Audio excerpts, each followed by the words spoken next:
नमस्कार मित्रों, जय हिंद, वंदे मातरम। अध्ययन इंफोटेनमेंट के करंट अफेयर्स सेगमेंट में मैं चंद्रवर्धन आपका हार्दिक अभिनंदन करता हूं। हम लोग देख रहे थे 1 से 8 सितंबर तक के करंट अफेयर्स, जिसमें हम लोगों ने पार्ट 1 और पार्ट 2 देख लिया था और अब आज हम लोग पार्ट 3 देखने वाले हैं। पार्ट 1 में हम लोगों ने कुछ वन लाइनर्स देखे थे और पार्ट 2 में हम लोगों ने कुछ करंट अफेयर्स देखे थे विस्तार से।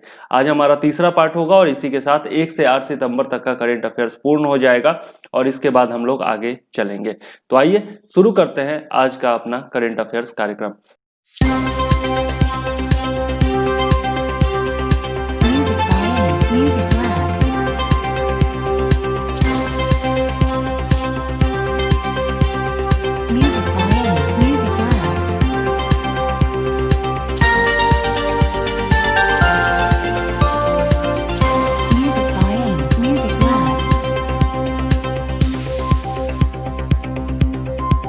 सबसे पहला पॉइंट है हम्पी। हाल ही में पर्यटन मंत्रालय द्वारा देखो अपना देश वेबिनार श्रृंखला के तहत हम्पी अतीत से प्रेरित भविष्य की ओर अग्रसर नामक एक वेबिनार का आयोजन किया गया।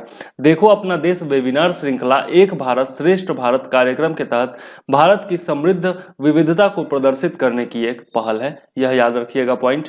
हम्पी के बारे में देख लेते हैं तो हम्पी विजयनगर साम्राज्य के अंतिम महान हिंदू साम्राज्य की अंतिम राजधानी थी, यह याद रखिएगा। विजयनगर साम्राज्य का उत्थान 1336 ईस्वी में कंपिली साम्राज्य के पतन के बाद हुआ था। यह दक्षिण भारत के प्रसिद्ध हिंदू साम्राज्यों में से एक के रूप में विकसित हुआ, जिसने 200 वर्षों तक शासन किया था। इसके बारे में हम लोग इतिहास में डिटेल से पढ़ेंगे भी। यह 3री शताब्दी ईसा पूर्व में मौर्य साम्राज्य का एक हिस्सा थी। हम्पी को यूनेस्को की विश्व धरोहर स्थल का भी दर्जा प्राप्त है, इसलिए यह प्रसिद्ध है। इसका नाम पंपा से लिया गया है, जो तुंगभद्रा नदी का पुराना नाम है, जिसके किनारे यह शहर बसा हुआ है। तो हम्पी जो है वह तुंगभद्रा नदी के किनारे बसा हुआ है, यह याद रखिएगा। यह स्थल बहुधार्मिक और बहुजातीय हुआ करती थी। इसमें हिंदू और जैन संरचनाएं एक दूसरे के बगल में निर्मित थे, इसलिए भी यह प्रसिद्ध है। वास्तुकला के बारे में देखें तो इसे यूनेस्को द्वारा दक्षिण भारत में अंतिम महान हिंदू राज्य के 1600 से अधिक जीवित बचे अवशेषों में से सादगीपूर्ण भव्य स्थल यानी कि ऑस्टियर ग्रैंडियोज साइट के रूप में वर्णित किया गया है। इंपॉर्टेंट है, याद रखिएगा। यहाँ की इमारतों में मुख्य रूप से दक्षिण भारतीय हिंदू कला और वास्तुकला से लेकर एहोल पत्तदकल शैलियों को भी शामिल किया गया था, लेकिन हम्पी निर्माणकर्ताओं ने लोटस महल, सार्वजनिक स्नान और हाथी अस्तबल में इंडो इस्लामिक वास्तुकला के तत्वों को भी शामिल किया था। 15वीं शताब्दी के विरूपाक्ष मंदिर शहर के सबसे पुराने स्मारकों में से एक है। इंपॉर्टेंट है, याद रखिएगा। विरूपाक्ष मंदिर जो है वह फेमस है, कहां पर है तो हम्पी में है। विरूपाक्ष मंदिर के दक्षिण में हेमकुंटा पहाड़ी के प्रारंभिक खंडहर, जैन मंदिर और भगवान विष्णु का एक रूप नरसिम्हा की अखंड मूर्ति है। तो यह वास्तुकला का उदाहरण है। हम्पी में 16वीं शताब्दी में निर्मित विट्ठल मंदिर अब एक विश्व धरोहर स्मारक है। मंदिर के स्तंभ इतने संतुलित हैं कि उसमें संगीत की गुणवत्ता का बोध होता है। ठीक है, तो इस प्रकार से वास्तुकला के बारे में हम लोगों ने पढ़ा, हम्पी की वास्तुकला के बारे में। नेक्स्ट देख लेते हैं international day of clean air for blue sky के बारे में। 7 सितंबर 2020 को पहली बार विश्व भर में international day of clean air for blue sky का आयोजन किया गया। यह पहली बार आयोजन किया गया है 7 सितंबर को, इसलिए इंपॉर्टेंट है, याद रखिएगा। प्रमुख बिंदु देख लेते हैं तो इस दिवस को मनाने का प्रमुख उद्देश्य सभी स्तरों जैसे व्यक्ति, समुदाय, निगम और सरकार आदि पर इस संबंध में जन जागरूकता बढ़ाना है कि स्वच्छ हवा स्वास्थ्य, उत्पादकता, अर्थव्यवस्था और पर्यावरण की दृष्टि से काफी महत्वपूर्ण है। स्वच्छ हवा जो है वह स्वास्थ्य, उत्पादकता, अर्थव्यवस्था और पर्यावरण की दृष्टि से काफी महत्वपूर्ण है। ऐसी जन जागरूकता जो है बढ़ाना इस दिवस का प्रमुख उद्देश्य है। साथ ही इस दिवस का उद्देश्य वायु गुणवत्ता जैसे महत्वपूर्ण विषय पर कार्य करने वाले विविध अंतरराष्ट्रीय हितधारकों को एक साथ लाने के लिए एक राजनीतिक गठबंधन तैयार करना भी है, ताकि प्रभावी वायु गुणवत्ता प्रबंधन के लिए राष्ट्रीय, क्षेत्रीय और अंतरराष्ट्रीय दृष्टिकोणों को गति मिल सके। संयुक्त राष्ट्र महासभा ने अपने 74वें सत्र के दौरान 19 सितंबर 2019 को international day of clean air for blue sky आयोजित करने का संकल्प अपनाया था। यह भी इंपॉर्टेंट पॉइंट है, याद रखिएगा। नेक्स्ट देख लेते हैं, विश्व का सबसे बड़ा सौर वृक्ष। हाल ही में CSIR सिमेरी ने विश्व का सबसे बड़ा सौर वृक्ष विकसित किया है, जिसे CSIR सिमेरी की आवासीय कॉलोनी दुर्गापुर में स्थापित किया गया है। इंपॉर्टेंट है, याद रखिएगा किसने विकसित किया है और कहां स्थापित किया गया है। इस स्थापित सौर वृक्ष की क्षमता 11.5 किलोवाट पावर है। ठीक है, इस स्थापित सौर वृक्ष की क्षमता 11.5 kWp से अधिक है। इसमें स्वच्छ और हरित ऊर्जा की 12,000 से 14,000 इकाइयों को उत्पन्न करने की वार्षिक क्षमता है। इस सौर वृक्ष को इस तरह से निर्मित किया गया है कि इसके प्रत्येक पैनल के द्वारा सूर्य के अधिकतम प्रकाश को प्राप्त करने तथा इसके नीचे के क्षेत्र में न्यूनतम छाया क्षेत्र को सुनिश्चित किया जा सके। सौर वृक्षों का महत्व देख लेते हैं तथा इनकी क्षमता के बारे में देख लेते हैं। तो इन सौर वृक्षों को अस्थिर मूल्य जीवाश्म ईंधन के प्रतिस्थापन के रूप में कृषि के साथ जोड़ा जा सकता है। कहने का मतलब है कि अभी जो जीवाश्म ईंधन का प्रयोग किया जाता है कृषि कार्य में, तो उसके जगह पर सौर ऊर्जा का उपयोग किया जा सकता है इन सौर वृक्षों के माध्यम से। प्रत्येक सौर वृक्ष में जीवाश्म ईंधन से ऊर्जा उत्पादन के दौरान वायुमंडल के लिए पैदा होने वाली ग्रीन हाउस गैसों की तुलना में 10 से 12 टन CO2 उत्सर्जन को बचाने की क्षमता है। CO2 मतलब कार्बन डाइऑक्साइड। इसके अलावा अतिरिक्त ऊर्जा उत्पन्न होने पर ऊर्जा ग्रिड में इसे सुरक्षित रखा जा सकता है। यह कृषि मॉडल एक सुसंगत आर्थिक प्रतिफल प्रदान कर सकता है और किसानों को कृषि संबंधी गतिविधियों में अनिश्चितताओं के प्रभावों का सामना करने में सहायता कर सकता है। इस प्रकार खेती को एक आर्थिक और ऊर्जा वहनीय लाभप्रद गतिविधि बनाया जा सकता है।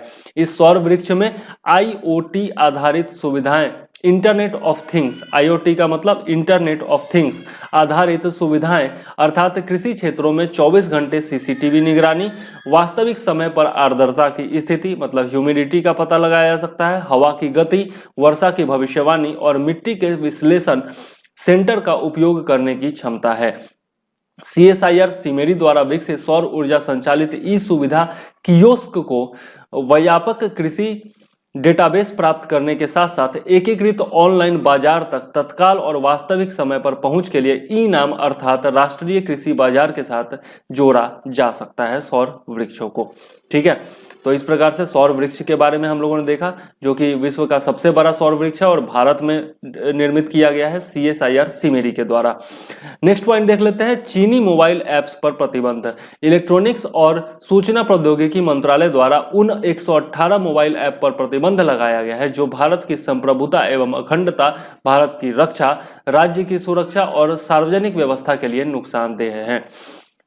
सूचना प्रौद्योगिकी मंत्रालय ने सूचना प्रौद्योगिकी अधिनियम की धारा 69A के तहत प्रदान की गई सूचना प्रौद्योगिकी जनता द्वारा सूचना के उपयोग को अवरुद्ध करने की प्रक्रिया एवं सुरक्षा उपाय नियम 2009 के संबंधित प्रावधानों के तहत यह प्रतिबंध लगाए हैं। तो यह धारा 69A याद रखिएगा। इसके बारे में डिटेल से हम लोग आगे पढ़ेंगे भी। पृष्ठभूमि देख लेते हैं, तो यह मोबाइल ऐप्स पर सरकार द्वारा लगाए गए प्रतिबंधों का तीसरा दौर है। इसके अलावा केंद्र द्वारा यह कदम वास्तविक नियंत्रण रेखा पर मतलब कि LAC पर भारत और चीन के बीच तनाव के मद्देनजर उठाया गया है। चीन की पीपुल्स लिबरेशन आर्मी पिछले 4 महीनों से अधिक समय से लद्दाख में भारत के साथ लगने वाली अपनी सीमा को बदलने की कोशिश में लगा हुआ है। लगातार LAC पर संघर्ष जारी है और उसी के परिप्रेक्ष्य में यह प्रतिबंध लगाया गया है, तीसरी बार लगाया गया है। इससे पहले भी जो है सैकड़ों चीनी ऐप्स पर प्रतिबंध लगाया जा सकता है, जिसमें प्रसिद्ध जो है उसमें आपका कैम स्कैनर है, इसके अलावा आपका PUBG है, ठीक है, टिकटॉक है, ये सब पर प्रतिबंध लगाया जा चुका है और भी बहुत सारे ऐप्स हैं। सूचना प्रौद्योगिकी अधिनियम की धारा 69A के बारे में यदि देखें तो सूचना प्रौद्योगिकी अधिनियम 2000 की धारा 69A केंद्र सरकार को भारत की संप्रभुता और अखंडता, भारत या राज्य की सुरक्षा, विदेशी राज्यों से मित्रवत संबंधों के लिए या सार्वजनिक व्यवस्था के लिए हानिकारक ऑनलाइन सामग्री को ब्लॉक करने, साइबर अपराधी को गिरफ्तार करने का अधिकार देती है। यह कानून भारत में साइबर अपराध और इलेक्ट्रॉनिक कॉमर्स के मुद्दे से निपटने के लिए प्राथमिक कानून है, यह भी याद रखिएगा। नेक्स्ट पॉइंट देख लेते हैं, वैश्विक नवाचार सूचकांक ग्लोबल इनोवेशन इंडेक्स के बारे में। तो यह 13वां संस्करण जारी किया गया है, यह याद रखिएगा। यह सूचकांक किसी अर्थव्यवस्था के नवाचार प्रदर्शन को मापने हेतु एक प्रमुख संदर्भ है। वैश्विक नवाचार सूचकांक को कार्नेल विश्वविद्यालय, इनसीड और संयुक्त राष्ट्र की एक विशेष एजेंसी विश्व बौद्धिक संपदा संगठन WIPO World Intellectual Property Organisation के द्वारा संयुक्त रूप से विकसित किया जाता है। देशों की रैंकिंग कैसे की जाती है? सबसे पहले तो यह याद रखिएगा कि किसके द्वारा इसको प्रकाशित किया जाता है।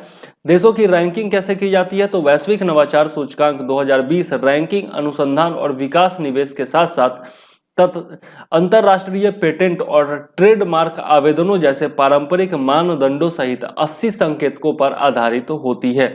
भारत का प्रदर्शन देख लें तो इस वर्ष भारत ने 4 पायदानों की छलांग लगाई है और 48वें स्थान पर पहुंच गया है, मतलब प्रदर्शन बेहतर हुआ है। मध्य और दक्षिण एशियाई देशों में भारत इस सूचकांक में शीर्ष स्थान पर बना हुआ है। वर्ष 2019 में भारत इस सूचकांक में 52वें स्थान पर था तथा वर्ष 2015 में 81वें स्थान पर था, मतलब 2015 में 81वां स्थान और इस बार 48वां स्थान। तो आप सोच सकते हैं कि 5 साल के अंदर कितना बड़ा छलांग भारत ने लगाया है। भारत विश्व में निम्न मध्यम आय वर्ग में तीसरी सर्वाधिक नवोन्मेष वाली अर्थव्यवस्था बन गया है।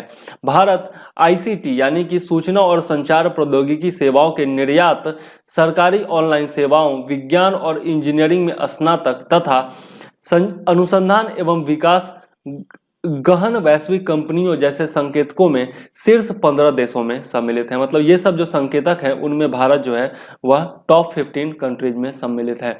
वैश्विक परिदृश्य देख लें तो वैश्विक स्तर पर रैंकिंग में शीर्ष स्तर पर स्थिरता बनी हुई है, लेकिन नवाचार का पूरा केंद्र पूर्वी देशों के आसपास बढ़ता नजर आ रहा है। भारत, चीन, फिलीपींस और वियतनाम जैसे देश नवाचार के क्षेत्र में तेजी से आगे बढ़े हैं। शीर्ष 5 देश कौन कौन है? तो स्विट्जरलैंड, स्वीडन, अमेरिका, ब्रिटेन और नीदरलैंड नवाचार रैंकिंग में क्रमशः शीर्ष स्थानों पर हैं, यह याद रखिएगा, इंपॉर्टेंट है। दक्षिण कोरिया रैंकिंग में पहली बार शीर्ष 10 देशों में शामिल हुआ है। तो इसमें इंपॉर्टेंट पॉइंट जो है कि इसको जारी कौन करता है, ठीक है। इसके अलावा मानदंड क्या क्या होते हैं, भारत की रैंकिंग क्या है और विश्व में प्रथम रैंकिंग पर कौन है, ठीक है। आगे देख लेते हैं, प्रथम, द्वितीय, तृतीय याद रखिएगा। नेक्स्ट पॉइंट है, आरे फॉरेस्ट की 600 एकड़ भूमि आरक्षित वन घोषित। हाल ही में महाराष्ट्र के मुख्यमंत्री उद्धव ठाकरे और संजय गांधी राष्ट्रीय उद्यान के निकटवर्ती आरे कि 600 एकड़ भूमि को आरक्षित वन के रूप में घोषित किया गया है। उन्होंने यह दावा किया है कि यह विश्व में किसी भी महानगर की सीमाओं के अंदर इतना बड़ा जंगल विकसित होने का पहला उदाहरण है। आरक्षित वन क्या होते हैं, यह संरक्षित वनों से किस प्रकार भिन्न होते हैं, यह देख लेते हैं। आरक्षित वनों को दी जाने वाली एक निश्चित स्तर की सुरक्षा को व्यक्त करते हैं। इस शब्द का प्रयोग पहली बार ब्रिटिश भारत में भारतीय वन अधिनियम 1927 के तहत किया गया था। इसमें आरक्षित वनों का उल्लेख ब्रिटिश भारत में ब्रिटिश ताज के तहत कुछ जंगलों को सुरक्षा प्रदान करने के लिए किया गया था। भारत के राष्ट्रीय उद्यानों या वन्यजीव अभयारण्यों के विपरीत आरक्षित वन संबंधित राज्य सरकारों के द्वारा घोषित किए जाते हैं। वर्तमान में आरक्षित वन और संरक्षित वन में एक महत्वपूर्ण अंतर होता है कि आरक्षित वनों में विशेष आदेश के बगैर शिकार, चराई आदि सभी गतिविधियां प्रतिबंधित होती हैं, जबकि संरक्षित क्षेत्रों में जंगल के किनारे रहने वाले समुदायों को शिकार और चराई जैसी गतिविधियों के अधिकार दिए जाते हैं, जिससे वे वन उत्पादों एवं वन संसाधनों से अपनी आजीविका चलाते हैं। तो दोनों में महत्वपूर्ण जो अंतर है वो आप लोगों ने देखा। भारतीय वन अधिनियम 1927 में किसी क्षेत्र को आरक्षित वन, संरक्षित वन या ग्राम वन घोषित करने के लिए अपनाई जाने वाली प्रक्रिया को परिभाषित किया गया है। तो यह इंपॉर्टेंट पॉइंट है, याद रखिएगा, ठीक है। आगे देख लेते हैं मिशन कर्मयोगी के बारे में। National programme for civil services capacity building NPCSCB हाल ही में केंद्रीय मंत्रिमंडल के द्वारा मिशन कर्मयोगी राष्ट्रीय सिविल सेवा क्षमता विकास कार्यक्रम को अनुमोदित किया गया है। यह सिविल सेवा क्षमता विकास के लिए नई राष्ट्रीय अवसंरचना है। यह दक्षतापूर्ण मतलब कि एफिशिएंसी के साथ सार्वजनिक सेवा प्रदान करने के लिए व्यक्तिगत, संस्थागत और प्रक्रिया के स्तरों पर क्षमता विकास में व्यापक सुधार है। संस्थागत ढांचा और कार्यक्रम का कार्यान्वयन किस प्रकार से होगा देख लेते हैं। सिविल सेवा क्षमता विकास योजनाओं को अनुमोदन प्रदान करने एवं निगरानी करने के लिए प्रधानमंत्री की अध्यक्षता में मानव संसाधन परिषद होगा। यह इंपॉर्टेंट है, याद रखिएगा। क्षमता विकास आयोग कैपेसिटी बिल्डिंग कमीशन द्वारा प्रशिक्षण मानकों में सामंजस्य बनाना, साझा संकाय और संसाधन बनाना तथा सभी केंद्रीय प्रशिक्षण संस्थाओं के लिए पर्यवेक्षी भूमिका निभाना, यह जो है किया जाएगा। ऑनलाइन लर्निंग प्लेटफॉर्म के स्वामित्व और संचालन तथा विश्व स्तरीय लर्निंग विषय वस्तु बाजार स्थल को सुविधाजनक बनाने के लिए संपूर्ण स्वामित्व वाला विशेष प्रयोजन वाहन यानी कि स्पेशल पर्पस व्हीकल भी स्थापित किया जाएगा। इसके अलावा मंत्रिमंडलीय सचिव की अध्यक्षता में समन्वय इकाई की स्थापना की जाएगी। तो यह चारों इंपॉर्टेंट पॉइंट्स हैं, याद जरूर रखिएगा। कार्यक्रम के मुख्य मार्गदर्शक सिद्धांत क्या क्या होंगे तो वह देख लेते हैं। मानव संसाधन प्रबंधन के नियम आधारित से भूमिका आधारित प्रबंधन में परिवर्तन को सहयोग प्रदान करना है इसका उद्देश्य। कहने का मतलब है कि मानव संसाधन प्रबंधन के जो नियम आधारित पहले हुआ करता था उसको भूमिका आधारित प्रबंधन में परिवर्तन किया जाएगा। इसके जरिए सिविल सेवकों को उनके पद की आवश्यकताओं के अनुसार आवंटित कार्य को उनकी क्षमताओं के साथ जोड़ा जाएगा। ठीक है। इसके अलावा ऑफ साइट सीखने की पद्धति को बेहतर बनाते हुए ऑन साइट सीखने की पद्धति पर बल दिया जाएगा। शिक्षण सामग्री, संस्थानों तथा कार्मिकों सहित साझा प्रशिक्षण अवसंरचना पारितंत्र का निर्माण किया जाएगा।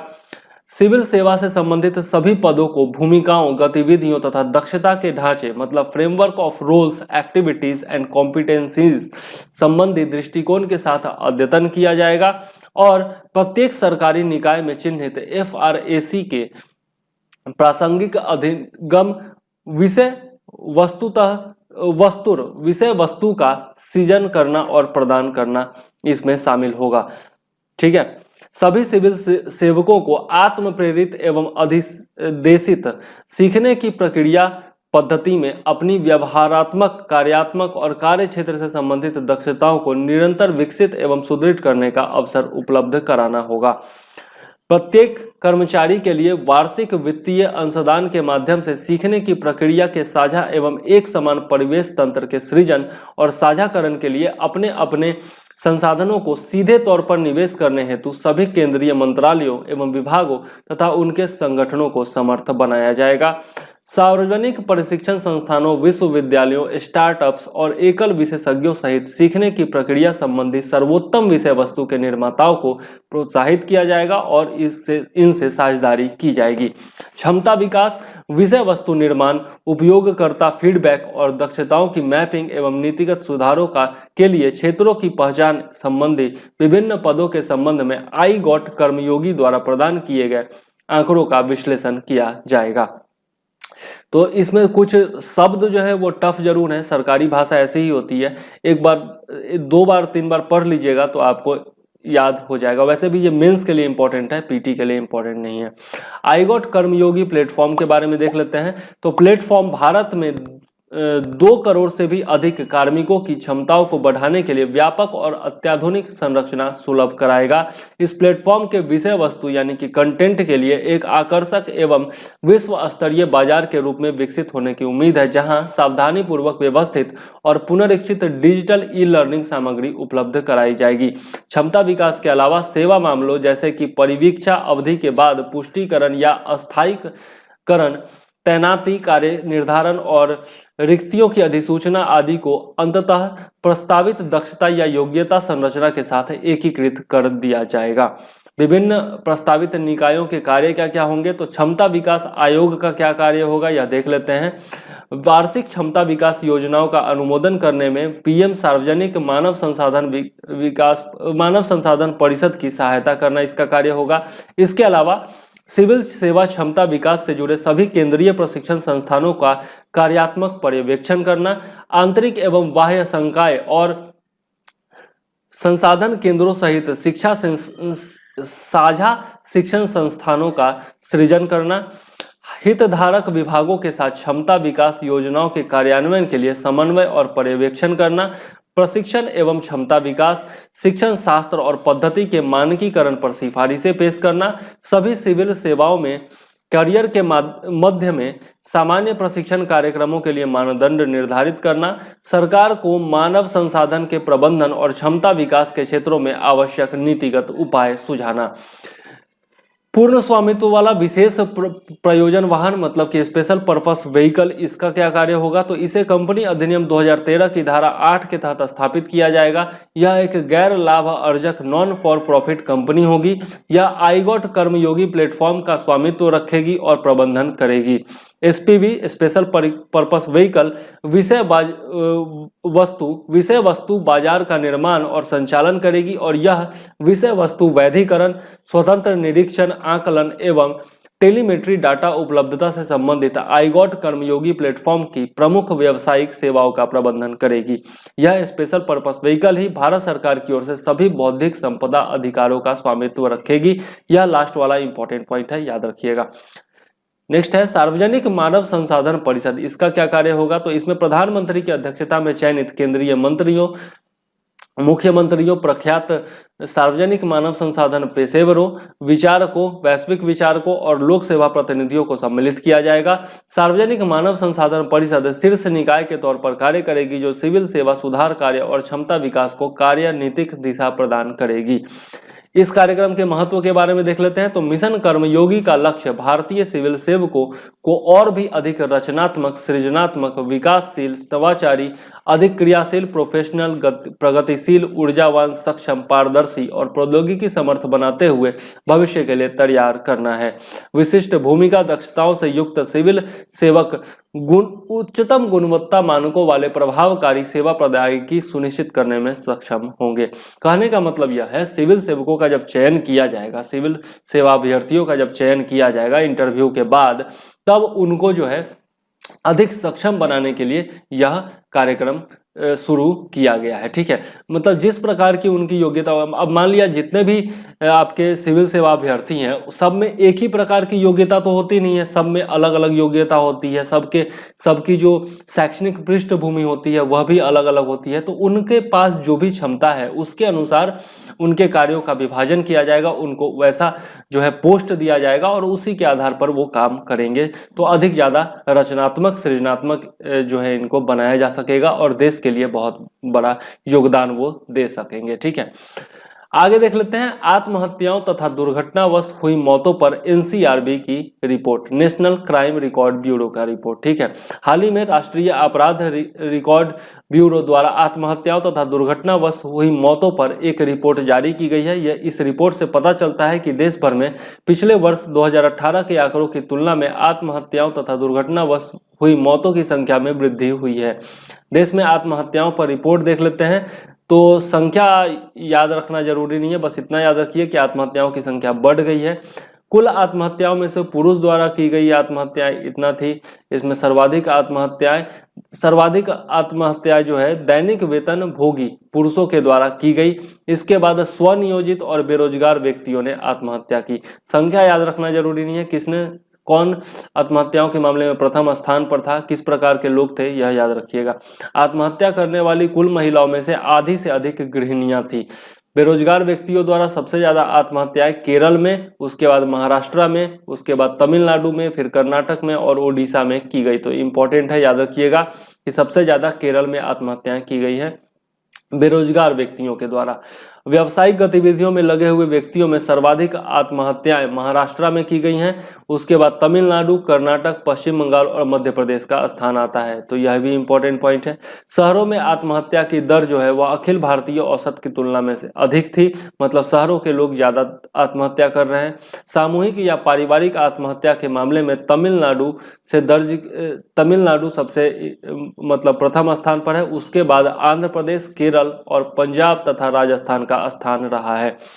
ठीक है, आगे देख लेते हैं दुर्घटनावश हुई मौतों पर रिपोर्ट में। तो देश में दुर्घटनावश हुई मौतों की संख्या में 2.3% की वृद्धि हुई है। वर्ष 2018 के ये संख्या जो है वो बढ़ गई है, 2.3% वृद्धि हुई है, यह जरूर याद रखिएगा। दुर्घटनावश हुई मौतों की संख्या दर प्रति लाख जनसंख्या 3.1 से बढ़कर 3.5 हो गई है, यह भी इंपॉर्टेंट आंकड़ा है। 30 से 45 आयु वर्ग में सर्वाधिक व्यक्ति हताहत हुए हैं, मतलब जिनकी मृत्यु हुई है। उसके बाद 18 से 30 आयु वर्ग का स्थान रहा है। महाराष्ट्र में सबसे ज्यादा दुर्घटनावश मौतें दर्ज की गई, जो कुल आंकड़े का लगभग 6ठा हिस्सा है, यह इंपॉर्टेंट है, याद रखिएगा। प्राकृतिक आपदाओं के कारण होने वाली कुल मौतों में से 35.3% बिजली गिरने के कारण और 15.6% गर्मी या सन स्ट्रोक से तथा 11.6% मौतें बाढ़ के कारण हुई है। बिजली गिरने से सबसे ज्यादा मौतें बिहार और मध्य प्रदेश में हुई है, इसके बाद झारखंड और उत्तर प्रदेश में मौतें हुई हैं, इंपॉर्टेंट है, याद रखिएगा। दुर्घटनावश मौतों के मुख्य कारण यातायात दुर्घटनाएं, फिर है आकस्मिक मौतें, उसके बाद डूबने से मृत्यु, उसके बाद है जहर, फिर गिरने से और फिर है आकस्मिक आग इत्यादि। सर्वाधिक मौतें 18 से 45 वर्ष के आयु वर्ग में हुई हैं। अब देख लेते हैं राष्ट्रीय अपराध रिकॉर्ड ब्यूरो के बारे में। तो राष्ट्रीय अपराध रिकॉर्ड ब्यूरो की स्थापना वर्ष 1986 में अपराध और अपराधियों पर सूचना भंडार के रूप में कार्य करने तथा अपराधियों के अपराध साबित करने में जांचकर्ताओं की सहायता करने के लिए की गई थी। एनसीआरबी को राष्ट्रीय पुलिस आयोग 1977 से 1981 तथा गृह मंत्रालय की टास्क फोर्स 1985 की सिफारिशों के आधार पर गठित किया गया था।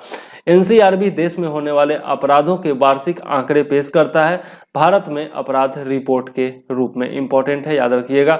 वर्ष 1953 से प्रकाशित होने वाली यह रिपोर्ट देश में कानून और व्यवस्था की स्थिति को समझने में एक महत्वपूर्ण उपकरण के रूप में कार्य करती है। आगे नेक्स्ट पॉइंट है, मोपला विद्रोही जो थे वह स्वतंत्रता सेनानी नहीं थे, ऐसा रिपोर्ट में कहा गया है। मोपला विद्रोह बहुत प्रसिद्ध है, केरल का विद्रोह, जिसके बारे में अक्सर प्रश्न पूछा जाता है, तो याद रखिएगा ये चीज। केंद्रीय संस्कृति मंत्रालय द्वारा भारतीय ऐतिहासिक अनुसंधान परिषद के सहयोग से वर्ष 2019 में प्रकाशित शहीदों की डिक्शनरी प्रकाशित की गई थी, जिसमें मोपला नरसंहार के मुख्य वास्तुकार वरियाम कुननाथ, कुंजा मोहम्मद हाजी और अली मुसलियार को शहीद का दर्जा दिया गया था। तो मोपला विद्रोह किसके नेतृत्व में किया गया था? तो वरियाम कुननाथ, कुंजा मोहम्मद हाजी और अली मुसलियार, इन दोनों को शहीद का दर्जा दिया गया था 2019 में जो प्रकाशित हुई थी शहीदों की डिक्शनरी, उसमें। ठीक है, लेकिन आईसीएचआर द्वारा गठित एक समिति की रिपोर्ट में 387 मोपला विद्रोहियों के नेता मुसलियार और वरियाम कुननाथ, कुंजा मोहम्मद हाजी सहित सभी के नाम जो है शहीदों की सूची से हटाने की मांग की गई है। कारण क्या है? तो समिति की रिपोर्ट में ये जो आपके हाजी हैं और कुख्यात मोपला दंगाई नेता तथा कट्टर अपराधी इसको बताया गया है, किसको? हाजी को। ठीक है, रिपोर्ट के अनुसार कुंजा मोहम्मद हाजी ने वर्ष 1921 में हुए मोपला विद्रोह के दौरान असंख्य निर्दोष हिंदू पुरुषों, महिलाओं और बच्चों की हत्या की और उनके शवों को एक कुएं में फेंक दिया, जिसे स्थानीय रूप से थोगुर किनार के नाम से जाना जाता है। यह इंपॉर्टेंट पॉइंट है, याद रखिएगा। रिपोर्ट में यह भी कहा गया है कि लगभग सभी मोपला आंदोलन सांप्रदायिक थे तथा वो हिंदू समाज के विरुद्ध नफरत और असहिष्णुता पूर्ण थे, अतः इनके नाम शहीदों की सूची से हटाए जाने चाहिए। अब आप सोचिए समिति की रिपोर्ट के बारे में और ये सोचिए कि कितना गलत इतिहास हमें आज तक पढ़ाया गया है। ठीक है, जो हिंदुओं के दमन करता थे, जिन्होंने लाखों हजारों पुरुषों और महिलाओं की हत्या कर दी, बच्चों की हत्या कर दी, उनको शहीदों का दर्जा आज तक दिया जाता रहा था। कितना घटिया काम है ये, सरकारों को इसके लिए शर्म आनी चाहिए। मोपला विद्रोह क्या था यह देख लेते हैं। तो वर्ष 1921 में मोपला विद्रोह 19वीं सदी में तथा 20वीं शताब्दी की शुरुआत में मालाबार उत्तरी केरल में अंग्रेजों और हिंदू जमींदारों के खिलाफ मोपलाओं यानी कि मालाबार के मुसलमानों के द्वारा किए गए विद्रोहों की श्रृंखला की परिणति थी। वर्ष 2021 में इस विद्रोह के 100 वर्ष पूर्ण हो जाएंगे, तो इसलिए यह बहुत ज्यादा इंपॉर्टेंट भी हो जाता है। 1921 मोपला विद्रोह, याद रखिएगा। विद्रोह के कारण और परिणाम देख लेते हैं। तो ब्रिटिश औपनिवेशिक शासन और सामंती व्यवस्था के खिलाफ आरंभ हुआ विद्रोह अंत में हिंदुओं और मुसलमानों के बीच सांप्रदायिक हिंसा के रूप में बदल गया। मालाबार के निवासियों के बीच असहयोग आंदोलन तथा खिलाफत आंदोलन के संयुक्त संदेश को फैलाने के लिए अगस्त 1920 में गांधी जी तथा भारत में खिलाफत आंदोलन के नेता शौकत अली ने एक साथ कालीकट का दौरा किया था। गांधी जी के आह्वान पर मालाबार में खिलाफत समिति का गठन किया गया तथा अपने धार्मिक नेता पुन्नानी वाले महादुम तंगल ऑफ पुन्नानी के नेतृत्व में मुपलाओं ने असहयोग आंदोलन में सहयोग करने की शपथ ली थी। तो यह भी इंपॉर्टेंट नेता थे, याद रखिएगा। अधिकांश बटाईदारों की समस्याएं काश्तकारों से सुरक्षा, काश्तकारी की सुरक्षा, अत्यधिक लगान, नवीकरण शुल्क मतलब रिन्यूअल फीस और जमींदारों द्वारा अन्यायपूर्ण वसूली से संबंधित था यह आंदोलन। ब्रिटिश सरकार के द्वारा इस आंदोलन को का कठोरता पूर्वक दमन किया गया तथा इस विद्रोह को कुचलने के लिए गोरखा रेजिमेंटों को लाया गया और मार्शल लॉ लागू किया गया था। मालगाड़ी त्रासदी के बारे में देख ले तो ब्रिटिश दमन के दौरान कुछ मोपला कैदियों को मालगाड़ी से जेल ले जाया जा रहा था, जिसमें एक डब्बे में बंद लगभग 60 कैदियों की दम घुट जाने से मौत हो गई थी। इसी को मालगाड़ी त्रासदी कहा जाता है। राज्यों की व्यापार सुधार कार्य योजना रैंकिंग। हाल ही में उद्योग संवर्धन और आंतरिक व्यापार विभाग DPIIT द्वारा राज्यों की व्यापार सुधार कार्य योजना रैंकिंग का चौथा संस्करण घोषित किया गया है।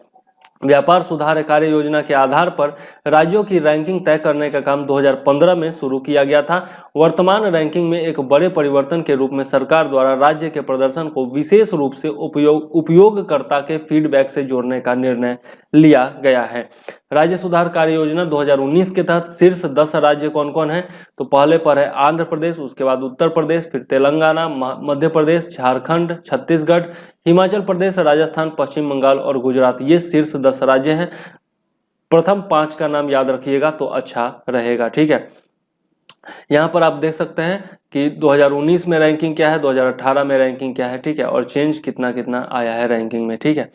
आगे देख लेते हैं BRAP आखिर है क्या। तो व्यापार सुधार कार्य योजना BRAP 2018-19 में कारोबार की स्थितियां बेहतर बनाने के लिए 180 मुख्य मानक तय किए गए हैं, जिसमें 12 व्यावसायिक विनियामक क्षेत्र जैसे कि सूचना तक पहुंच, एकल खिड़की प्रणाली मतलब सिंगल विंडो सिस्टम, श्रम और पर्यावरण इत्यादि शामिल हैं। BRAP कार्यान्वयन के आधार पर राज्यों की रैंकिंग का कारण क्या है? तो कारोबारी सुगमता के मामले में प्रदर्शन के आधार पर राज्यों की रैंकिंग तय करते समय स्वस्थ प्रतिस्पर्धा और बड़े स्तर पर निवेश आकर्षित करने का उद्देश्य हासिल करने का प्रयास किया गया है। महत्व क्या है और रैंकिंग की आवश्यकता क्या है? तो यह रैंकिंग राज्यों में निवेश को आकर्षित करने, स्वस्थ प्रतिस्पर्धा को बढ़ावा देने और प्रत्येक राज्य में कारोबारी सुगमता को बढ़ाने में मदद करेगी। तो यह रैंकिंग यह निर्धारित करता है कि किस राज्य में कारोबारों के लिए किस प्रकार की सुगमता है, मतलब सहजता है, कितना आसानी से कारोबार किया जा सकता है, ठीक है। आगे देख लेते हैं भूपेन हजारिका के बारे में, जिनकी 8 सितंबर 2020 को जयंती मनाई गई है। तो भूपेन हजारिका एक महान गायक, गीतकार, संगीतकार, कवि और फिल्मकार थे। भूपेन हजारिका का जन्म वर्ष 1926 में असम के तिनसुकिया जिले के छोटे शहर सादिया में हुआ था। भूपेन हजारिका आदिवासी संगीत से काफी ज्यादा प्रभावित थे। 1939 में 12 वर्ष की उम्र में भूपेन हजारिका ने असमिया फिल्म इंद्र मालती के लिए पहला गाना गाया था। इंपॉर्टेंट है, याद रखिएगा। भूपेन हजारिका केवल असमिया संगीत तक सीमित नहीं थे, बल्कि उन्होंने बंगाली और हिंदी फिल्मों के लिए भी रचना, लेखन और गायन का कार्य किया था। भूपेन हजारिका को वर्ष 1976 में सर्वश्रेष्ठ संगीत निर्देशक के राष्ट्रीय पुरस्कार से सम्मानित किया गया, जबकि उन्हें 1977 में पद्मश्री और वर्ष 1987 में संगीत नाटक अकादमी पुरस्कार से सम्मानित किया गया। उन्होंने वर्ष 1999 से 2004 तक संगीत नाटक अकादमी के अध्यक्ष के तौर पर भी कार्य किया और भूपेन हजारिका को वर्ष 2019 में भारत रत्न से सम्मानित किया गया था। इंपॉर्टेंट है, याद रखिएगा। आगे देख लेते हैं। नेक्स्ट पॉइंट है स्टार्टअप ग्राम उद्यमिता कार्यक्रम। हाल ही के वर्षों में SVEP, इसका फुल फॉर्म है स्टार्टअप विलेज एंटरप्रेन्योरशिप प्रोग्राम। तो SVEP ने प्रभावशाली प्रगति की है और अगस्त 2020 के अनुसार 23 राज्यों के 153 ब्लॉकों में व्यवसाय सहायता सेवाओं और पूंजी प्रेरित करने के बारे में सहायता प्रदान की गई है। इसके द्वारा सामुदायिक संसाधन व्यक्ति उद्यम संवर्धन community resource person enterprise promotion के लगभग 2000 प्रशिक्षित कैडर ग्रामीण उद्यमियों को सेवाएं प्रदान कर रहे हैं। स्टार्टअप उद्यमिता कार्यक्रम क्या है देख लेते हैं। स्टार्टअप ग्राम उद्यमिता कार्यक्रम दीनदयाल अंत्योदय योजना राष्ट्रीय ग्रामीण आजीविका मिशन ग्रामीण विकास मंत्रालय द्वारा 2016 से एक उप योजना के रूप में लागू किया गया है। तो इंपॉर्टेंट है, याद रखिएगा। दीनदयाल अंत्योदय योजना राष्ट्रीय ग्रामीण आजीविका मिशन के अंतर्गत उप योजना के रूप में यह चालू किया गया है। स्टार्टअप ग्राम उद्यमिता कार्यक्रम 2016 से यह संचालित है। कार्यक्रम का उद्देश्य क्या है? तो इसका उद्देश्य ग्रामीणों को गरीबी से बाहर निकालना, उनकी उद्यम स्थापना में मदद करना और उद्यमों में स्थिर होने तक सहायता उपलब्ध कराना है। उद्यमों में स्थिर होने का मतलब जब तक वो सेटल नहीं हो जाता है उनका जो उद्यम है। भारतीय उद्यमिता विकास संस्थान अहमदाबाद SVEP की तकनीकी सहयोगी है। यह इंपॉर्टेंट पॉइंट है, याद रखिएगा। SVEP व्यक्तिगत और समूह उद्यमों दोनों को बढ़ावा देता है। यह मुख्य रूप से विनिर्माण, व्यवसाय और सेवा क्षेत्र में उद्यमों की स्थापना एवं को प्रोत्साहन देता है। सामुदायिक संसाधन व्यक्ति उद्यम संवर्धन CRPEP क्या है? तो SVEP का उद्देश्य एक समुदाय संसाधन व्यक्तियों उद्यम संवर्धन को विकसित करना है जो स्थानीय है और ग्रामीण उद्यमों की स्थापना करने में ग्रामीण उद्यमों की मदद करता है। CRPEPs प्रमाणित होते हैं एवं उद्यमियों को व्यावसायिक सहायता सेवा उपलब्ध कराते हैं। नेक्स्ट पॉइंट देख लेते हैं। UNSC की 1267 समिति। हाल ही में संयुक्त राज्य सुरक्षा परिषद ने पाकिस्तान द्वारा 2 भारतीय नागरिकों को UNSC के संकल्प 1267 के तहत आतंकवादी घोषित किए जाने के प्रयास को रद्द कर दिया। यह इस वर्ष पाकिस्तान द्वारा किया जाने वाला तीसरा प्रयास था।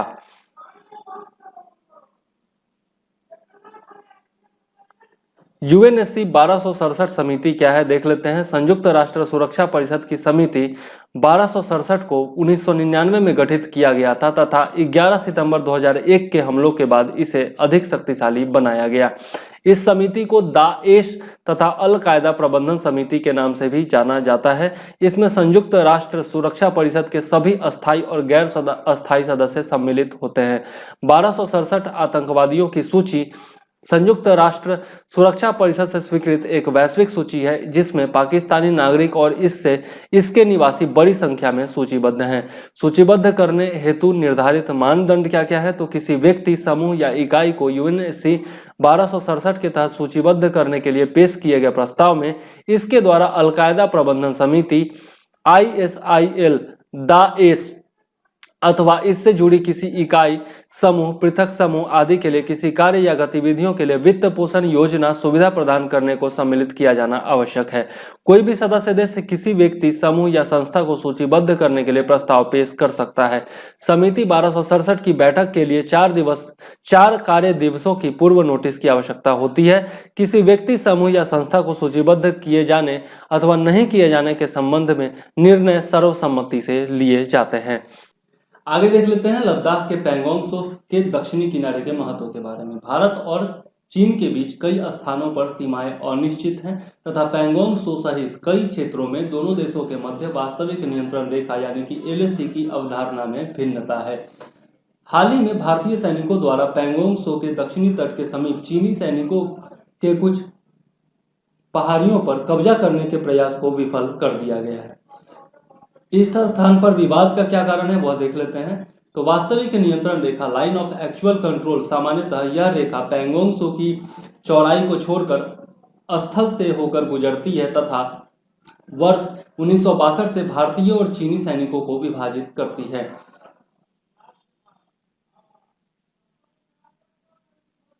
पैंगोंग त्सो क्षेत्र में यह रेखा पानी से होकर के गुजरती है। दोनों पक्षों ने अपने क्षेत्रों को चिन्हित करते हुए अपने अपने क्षेत्रों को घोषित किया हुआ है। भारत का पैंगोंग त्सो क्षेत्र में 45 किलोमीटर दूरी तक नियंत्रण है तथा झील के शेष भाग को चीन के द्वारा नियंत्रित किया जाता है। पैंगोंग त्सो झील को फिंगर्स के रूप में विभाजित किया गया है। इस क्षेत्र में भारत और चीन के बीच LAC को लेकर मतभेद है तथा यहाँ पर 8 फिंगर्स विवादित हैं। भारत का दावा है कि LAC फिंगर 8 से होकर के गुजरती है और यहीं पर चीन की अंतिम सेना चौकी है। भारत इस क्षेत्र में फिंगर 8 तक इस क्षेत्र की संरचना के कारण पैदल ही गश्त करता है, लेकिन भारतीय सेना का नियंत्रण फिंगर 4 तक ही है। दूसरी ओर चीन का कहना है कि LAC फिंगर 2 से होकर के गुजरती है। चीनी सेना हल्के वाहनों से फिंगर 4 तक तथा कई बार फिंगर 2 तक गश्त करती है। पैंगोंग सो क्षेत्र में चीनी आक्रमण के क्या कारण है? तो पैंगोंग सो झील रणनीतिक रूप से महत्वपूर्ण चुशुल घाटी के नजदीक है। यहाँ वर्ष 1962 के युद्ध के दौरान चीन ने चुशुल घाटी में अपना मुख्य आक्रमण शुरू किया था। चुशुल घाटी तक का रास्ता पैंगोंग सो झील से होकर जाता है। यह एक मुख्य मार्ग है जिसका चीन भारतीय अधिकृत क्षेत्र पर कब्जे के लिए उपयोग कर सकता है। चीन यह भी नहीं चाहता कि भारत LAC के पास कहीं भी अपने बुनियादी ढांचे को बढ़ावा दे। चीन को डर है कि इससे अक्साई चीन और ल्हासा कासगर राजमार्ग पर उसके अधिकार के लिए संकट हो सकता है। इस राजमार्ग के लिए कोई खतरा लद्दाख और पाकिस्तान के कब्जे वाले जम्मू कश्मीर में चीनी साम्राज्यवादी महत्वाकांक्षाओं के लिए बाधा पहुंचा सकता है। पैंगोंग सो के बारे में यदि देखें तो लद्दाखी भाषा में पैंगोंग का अर्थ है समीपता और तिब्बती भाषा में सो का अर्थ है झील। पैंगोंग सो लद्दाख में 14,000 फुट से अधिक की ऊंचाई पर स्थित एक लंबी संकरी गहरी स्थल रुद्ध झील है जिसकी लंबाई लगभग 135 किलोमीटर है। इसका निर्माण 33 भूसन्नति से हुआ है। यह खारे पानी की झील है। काराकोरम पर्वत श्रेणी जिसमें K2 विश्व की दूसरी सबसे ऊंची चोटी सहित 6,000 मीटर से अधिक ऊंचाई वाली अनेक पहाड़ियां हैं तथा यह ताजिकिस्तान, अफगानिस्तान, पाकिस्तान, चीन और भारत से होती हुई पैंगोंग सो के उत्तरी किनारे पर समाप्त होती है। इसके दक्षिणी तट पर स्पुंगर झील की ओर ढलान युक्त ऊंचे विखंडित पर्वत हैं। आगे देख लेते हैं राष्ट्रीय बायोफार्मा मिशन के बारे में। तो हाल ही में वायरल टीकों की नैदानिक इम्यूनोजेनेसिटी का मूल्यांकन करने के लिए national immunogenicity and biologics evaluation centre NIBEC का उद्घाटन किया गया है। NIBEC को भारतीय विद्यापीठ विश्वविद्यालय द्वारा अपनी घटक इकाई interactive research school for health affairs IRSA और BIRAC-DBT भारत सरकार द्वारा राष्ट्रीय बायोफार्मा मिशन के माध्यम से संयुक्त रूप से स्थापित किया गया है। तो यह इंपॉर्टेंट पॉइंट है, याद रखिएगा। जैव प्रौद्योगिकी उद्योग अनुसंधान सहायता परिषद BIRAC क्या है देख लेते हैं।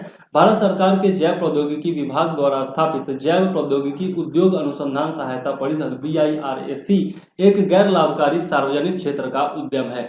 यह राष्ट्रीय स्तर पर प्रासंगिक उत्पाद विकास आवश्यकताओं को पूरा करते हुए रणनीतिक अनुसंधान और नवाचार को संचालित करने के लिए उभरते हुए बायोटेक्नोलॉजी इंटरप्राइज को सशक्त बनाने हेतु एक इंटरफेस उद्यम है।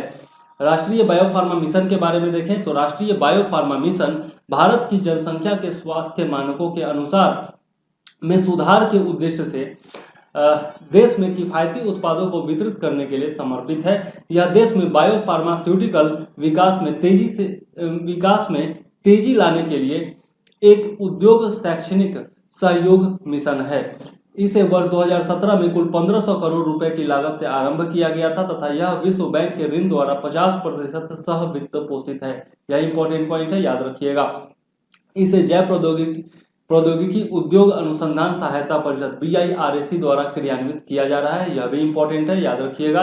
इस मिशन के तहत भारत सरकार ने जैव प्रौद्योगिकी के क्षेत्र में उद्यमिता और स्वदेशी विनिर्माण को बढ़ावा देने के लिए एक सक्षम पारिस्थितिकी तंत्र बनाने हेतु इनोवेट इन इंडिया I3 कार्यक्रम शुरू किया है। यह भी इंपॉर्टेंट पॉइंट है, इसे भी याद रखिएगा। नेक्स्ट देख लेते हैं हेल्थ इन इंडिया रिपोर्ट के बारे में। तो राष्ट्रीय सांख्यिकी संगठन NSO के द्वारा हेल्थ इन इंडिया रिपोर्ट का प्रकाशन किया गया है। यह इंपॉर्टेंट पॉइंट है। किसने प्रकाशित किया है? तो NSO ने हेल्थ इन इंडिया रिपोर्ट प्रकाशित किया है। यह रिपोर्ट स्वास्थ्य संबंधी पारिवारिक सामाजिक उपभोग पर राष्ट्रीय नमूना सर्वेक्षण जुलाई 2017 से जून 2018 के 75वें दौर के आंकड़ों पर आधारित है। रिपोर्ट के प्रमुख निष्कर्षों को देखें तो देश भर में 5 वर्ष से कम आयु के मात्र 59.2% बच्चे पूरी तरह से प्रतिरक्षित हैं, यानी कि इम्यूनाइज्ड हैं। मोटे तौर पर प्रति 5 वर्षों में से प्रति 5 में से 2 बच्चों का प्रतिरक्षण टीकाकरण कार्यक्रम पूरा नहीं होता है। यह इंपॉर्टेंट आंकड़ा है कि मोटे तौर पर प्रत्येक 5 में से 2 बच्चों का प्रतिरक्षण टीकाकरण कार्यक्रम पूरा नहीं होता है। देश भर में लगभग 97% बच्चों का कम से कम एक टीकाकरण हो पाता है, जिसमें अधिकतर बीसीजी और या अथवा जन्म के समय ओपीवी की पहली खुराक सम्मिलित होती है। मतलब एक ही टीका लग पाता है 97% बच्चों को, ठीक है। कम से कम एक टीकाकरण हो पाता है, ठीक है। केवल 67% बच्चे ही खसरे से सुरक्षित हैं। केवल 58% की पोलियो बूस्टर खुराक दी गई, जबकि 54% बच्चों को डीपीटी बूस्टर खुराक दी गई। राज्यों में मणिपुर 75%, आंध्र प्रदेश 73.6%, मिजोरम 73.4% में पूर्ण टीकाकरण की उच्चतम दर दर्ज की गई है। तो यही इंपॉर्टेंट पॉइंट है, मणिपुर में सबसे उच्चतम दर है टीकाकरण का। नागालैंड में केवल 12% बच्चों का पूर्ण टीकाकरण किया गया। इसके बाद पुदुचेरी 34% और त्रिपुरा 39.6% का स्थान रहा है। तो यह सबसे निम्नतम में आ गया, ठीक है। तो यह दोनों पॉइंट याद रखिएगा, ठीक है। इन आंकड़ों का उपयोग जो है वो या तो पीटी में क्वेश्चन पूछा जाए तो उसमें आप कर सकते हैं, या फिर अगर भारतीय स्वास्थ्य व्यवस्था के बारे में कोई पॉइंट लिख रहे हैं तो वहां पर इन आंकड़ों का यूज भी किया जा सकता है, इसलिए मैंने इसको शामिल किया है। नेक्स्ट देख लेते हैं, चंद्रयान 1 द्वारा भेजे गए चित्रों पर चंद्रमा में जंग लगने के संकेत मिले हैं। हम जानते हैं कि पृथ्वी और मंगल पर जंग लग सकती है, किंतु अब वैज्ञानिकों को चंद्रमा पर भी जंग लगने का पता चला है। इसरो के चंद्रमा पर प्रथम मिशन चंद्रयान 1 ऑर्बिटर द्वारा कुछ चित्र भेजे गए हैं जो प्रदर्शित करते हैं कि चंद्रमा के ध्रुवों पर जंग सा लगातार दिख रहा है। आश्चर्य का कारण क्या है? तो जंग, जिसे लोहे के ऑक्साइड के रूप में जाना जाता है, एक लाल रंग का यौगिक होता है। यह लोहे के जल और ऑक्सीजन के संपर्क पर निर्मित होता है। चूंकि चंद्रमा के सतह पर जल और ऑक्सीजन की उपस्थिति अभी तक ज्ञात नहीं है, इसलिए यह आश्चर्य का कारण है। संभावित कारण तथा इस घटना में पृथ्वी के वायुमंडल की भूमिका देख लेते हैं। लोहे के लिए जंग लगी हुई लालिमा युक्त धातु में परिवर्तित होने के लिए एक ऑक्सीकारक की आवश्यकता होती है।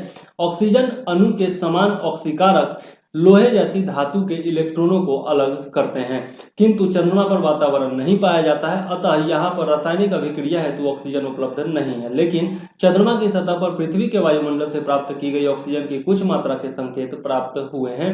यह भूमंडलीय ऑक्सीजन चंद्रमा पर ग्रह के चुंबकीय क्षेत्र के विस्तार, जैसे चुंबकीय पुच्छ जिसे मैग्नेटोटेल कहा जाता है, के साथ पहुंचती हैं।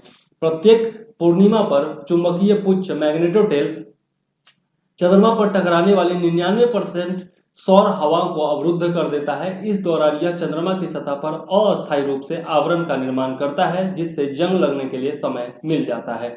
जंग लेने के लिए जल कितना आवश्यक होता है? तो चंद्रमा पर सामान्यतः जल नहीं पाया जाता है। हालांकि चंद्रमा के दूसरी ओर स्थित लूनर क्रेटरों में जमे हुए जल के अंश प्राप्त हुए हैं, किंतु ये क्रेटर लौह अयस्क हेमेटाइट में पाए जाने वाले स्थलों से काफी दूर हैं। यद्यपि शोधकर्ताओं का मानना है कि चंद्रमा पर तीव्र गति वाले धूल कणों की बमबारी से सतही परत में कैद जल कण मुक्त हो जाते हैं। परिणाम स्वरूप ये जल अणु सतह पर उपस्थित लौह अयस्क के साथ अभिक्रिया कर जंग का निर्माण करते हैं। इन धूल कणों में जल अणुओं की उपस्थिति आ सकती है और इनके प्रभाव से ऊष्मा उत्पन्न होने पर ऑक्सीकरण दर में वृद्धि हो सकती है।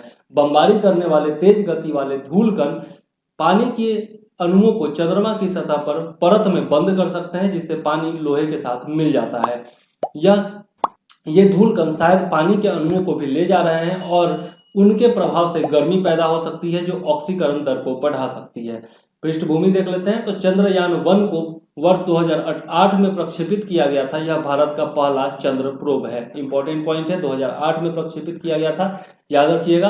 अगस्त 2009 में भारतीय अंतरिक्ष अनुसंधान संस्थान यानी कि इसरो का चंद्रयान 1 के साथ संपर्क टूट गया था। बाद में नासा के वैज्ञानिकों द्वारा एक नई सतह आधारित रडार तकनीक का उपयोग करके चंद्रयान 1 को खोजा गया, जिसे खोया हुआ मान लिया गया था। चंद्रयान 1 की प्रमुख खोजों के बारे में देख लेते हैं। तो इसने चंद्रमा पर जल की उपस्थिति की पुष्टि की है, पुरातन चंद्र लावा प्रवाह द्वारा निर्मित चंद्र गुफाओं के साक्ष्य दिए हैं और चंद्रमा की सतह पर अतीत में हुई विवर्तनिक गतिविधियां बताई हैं।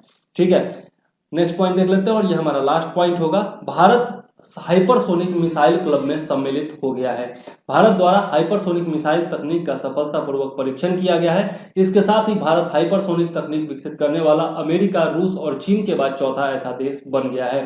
राष्ट्रीय रक्षा अनुसंधान और विकास संगठन DRDO ने हाइपरसोनिक प्रौद्योगिकी प्रदर्शन वाहन HSTDV यानी कि हाइपरसोनिक टेस्ट डिमॉन्स्ट्रेटर व्हीकल का ओडिशा के व्हीलर द्वीप स्थित डॉक्टर APJ अब्दुल कलाम प्रक्षेपण केंद्र से सफल प्रक्षेपण किया है। HSTDV हाइपरसोनिक गति से उड़ान भरने हेतु मानव रहित जिसमें मानव नहीं होता है वैसे स्क्रैम जेट प्रदर्शन विमान है। इसके माध्यम से हाइपरसोनिक स्क्रैम जेट प्रौद्योगिकी का सफल प्रदर्शन किया गया है। इस परीक्षण उड़ान का महत्व देख लेते हैं और इसका निहितार्थ देख लेते हैं। तो यह स्वदेशी तकनीक ध्वनि की गति से 6 गुना मैक 6 गति से दूरी तय करने वाली मिसाइलों के विकास का मार्ग प्रशस्त करेगी। क्रियाविधि देख लेते हैं। तो हाइपरसोनिक क्रूज वाहन को एक ठोस रॉकेट मोटर का उपयोग करके प्रक्षेपित किया गया जो इसे एक निश्चित ऊंचाई तक ले जाएगा, जहां हाइपरसोनिक गति के अनुरूप इसके वायु गतिकीय ताप कवच को अलग करने के पश्चात क्रूज वाहन प्रक्षेपण यान से अलग हो जाएगा। इस दौरान ईंधन के रूप में हाइपरसोनिक दहन की प्रक्रिया नियंत्रण जारी रहेगी, जिससे यह अपने वांछित उड़ान पथ पर ध्वनि की गति से 6 गुना यानी कि 2 किलोमीटर प्रति सेकंड की गति से उड़ान भरेगा।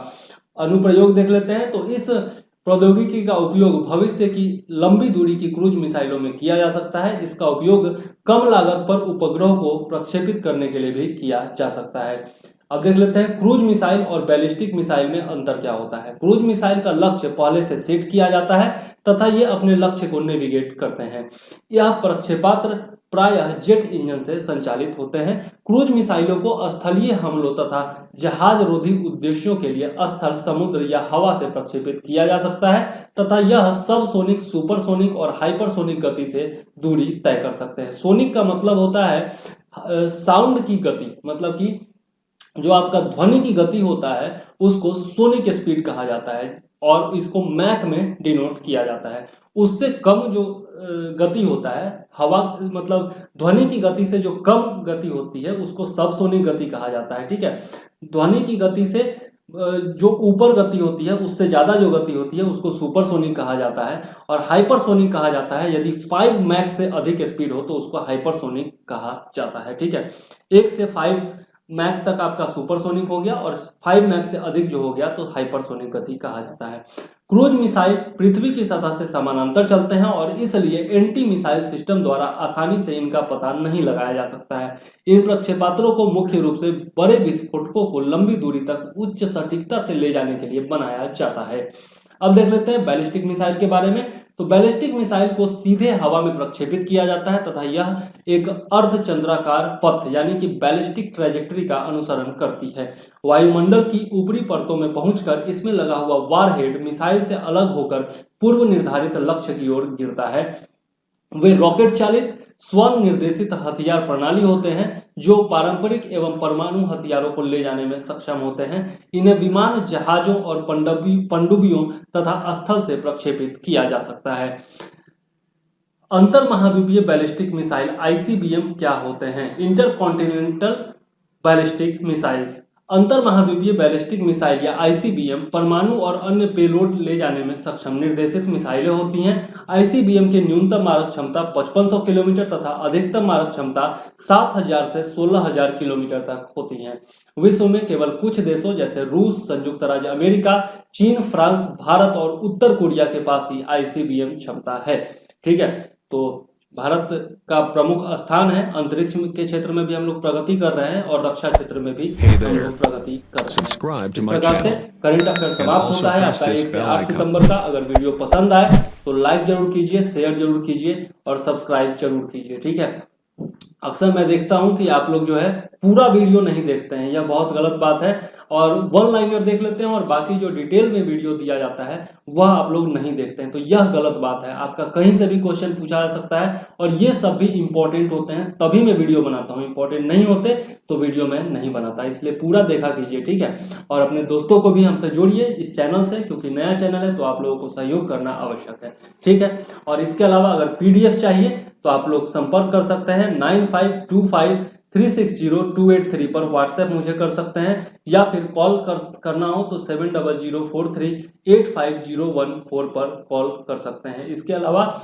आपका 20 सितंबर से चालू हो चुका है बीपीएससी का ग्रुप, बीपीएससी टारगेट बैच 66 के लिए, और उसमें अगर जुड़ना हो तो भी इन नंबरों पर व्हाट्सएप कर सकते हैं और इस नंबर पर कॉल कर सकते हैं। ठीक है, डिटेल्स आपको पता ही होगा हमारे ग्रुप में यदि जुड़े हैं तो। ठीक है, तो आप मुझे दीजिए इजाजत। जय हिंद, वंदे मातरम।